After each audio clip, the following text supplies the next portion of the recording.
ហាឥឡូវខ្មែរយើងកំងអីវ៉ាន់ពីចិនមកច្រើនម្ល៉េះបងប្អូនអើយតើខ្ញុំមកដល់កន្លែងក្រុមហ៊ុនដឹកជញ្ជូនមកខ្ញុំដឹងថាខ្មែរយើងកំងអីវ៉ាន់ពីចិនមកមានទាំងអីវ៉ាន់តូចមានទាំងអីវ៉ាន់ធំកញ្ចប់កញ្ចប់មិនក៏មានដែរទាំងបេទាំងកេះគ្រាន់តែមកបាវធំហ្នឹងពេលដែលគេហែកមកមិនដឹងថាកញ្ចប់កញ្ចប់អីវ៉ាន់តូចច្រើនណាស់លងរាប់រយកញ្ចប់មកពីឥឡូវកំងអីវ៉ាន់ពីចិនស្រួលហើយសេវាដឹកជញ្ជូនក៏តម្លៃធូរថ្លៃទៀតធូរខ្លាំងមែនទែនអីវ៉ាន់តូចប៉ុណ្ណេះទម្ងន់ក្រោម2ខាំកន្លះតម្លៃសេវាផ្ញើពីចិនមកអស់តែ1200រៀលទេឡងធូរថ្លៃអញ្ចឹងហើយតើធ្វើឲ្យបងប្អូនប្រជាពលរដ្ឋអ្នកដែលចេះកំងអីវ៉ាន់ពីចិនណាគឺគាត់កំងហើយរបស់ប្រើប្រាស់តូចធំកញ្ចប់អីក៏កំងពីចិនដែរអីវ៉ាន់ចិនឥឡូវវាយលុកទីផ្សារពិភពលោកហ្មងដោយសារ app ចិនគឺយើងចូលទៅមើលទៅតម្លៃធូរថ្លៃគ្រប់មុខក្រុមហ៊ុនដែលខ្ញុំជ្រើសរើសក្នុងការដឹកជញ្ជូនអីវ៉ាន់ពីចិនមកគឺមានឈ្មោះថា Yangtze Purchase ឥឡូវអីវ៉ាន់ខ្ញុំបានមកដល់ហើយអញ្ចឹងខ្ញុំមកយកដល់ទីតាំងតែបងប្អូននៅតាមបណ្ដាខេត្តក្រុមហ៊ុនក៏គេមានដាក់តាមវរៈបុណ្យធម្មអីផ្ញើទៅតាមខេត្តក្រុងដែលលោកអ្នករស់នៅដែរមិនបាច់មកដល់ភ្នំពេញផ្ទាល់ក៏បានតែខ្ញុំបានជិះមកដល់ភ្នំពេញហើយខ្ញុំឈៀងចូលយកអីវ៉ាន់តិចចឹងណាឥឡូវតោះមកដល់ផ្ទះល្មមយើង unboxing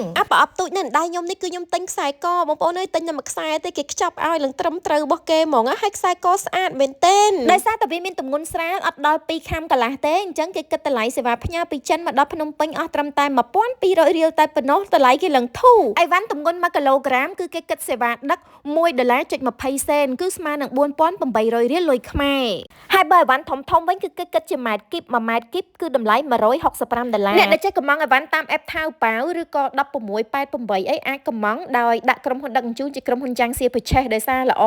គេមានការធានាអត់ខ្លាចបាត់អីវ៉ាន់អត់ខ្លាចបាក់បែកអីវ៉ាន់ទេបើខ្ញុំវិញខ្ញុំចូលកំងតាម app Yangtze Purchase ផ្ទាល់ដែលមានរូបបែបនេះហើយមានឈ្មោះបែបនេះស្រឡាញ់ត្រង់ថាបើយើងអត់ចេះចិនទេយើងអាចប្រើជាភាសាខ្មែរក៏បានជាភាសាអង់គ្លេសក៏បានដែរហើយគ្រាន់តែយើងបើកមកគឺវាសូបង្ហាញពីផលិតផលដែលលក់ដាច់បំផុតហើយតម្លៃធូរមកឲ្យយើងហើយឬក៏យើងចង់សើចមើលអីចង់ទិញខ្សែកគ្រឿងក្នុងផ្ទះបាយឬក៏ឧបករណ៍ប្រើប្រាស់អីផ្សេងយើងអាចទៅសេអសរបានឥឡូវគេអាប់ដេតកាន់តែពិសេសយើងអាចកំងអីវ៉ាន់ពីអឺរ៉ុបបានថែមទៀតដោយគ្រាន់តែដូរប្រទេសមកដាក់ថាអឺរ៉ុបវានឹងលោតទំនិញនៅប៉ែកអឺរ៉ុបឲ្យយើងហើយតែអឺរ៉ុបបងប្អូនអើយសិតតែ brand កាលីបខាង Yangtze Purchase គេធានាថានេះគឺសិតតែជាអីវ៉ាន់ original zin ពិតផ្លេចបញ្ជាក់បើកំងអីវ៉ាន់ពីចិនមករយៈពេលដឹកអត់ដល់10ថ្ងៃទេបានអីវ៉ាន់ហើយតាមរយៈ Yangtze Purchase ហើយក្រៅពីនេះយើងក៏អាចកំងអីវ៉ាន់ពីថៃដូចជាតាម page Lazada បើពីថៃវិញតែមួយថ្ងៃ2ថ្ងៃបានមកដល់ស្រុកខ្មែរហើយដឹកជញ្ជូនអីវ៉ាន់ពីថៃក៏សេវាថ្លៃដឹកធូរថ្លៃដែរអីវ៉ាន់ក្រោម2ខាំកន្លះក៏តម្លៃស្មើនឹង1200រៀលក្នុងមួយកញ្ចប់ដូចគ្នាអីវ៉ាន់ទម្ងន់1គីឡូគឺថ្លៃសេវា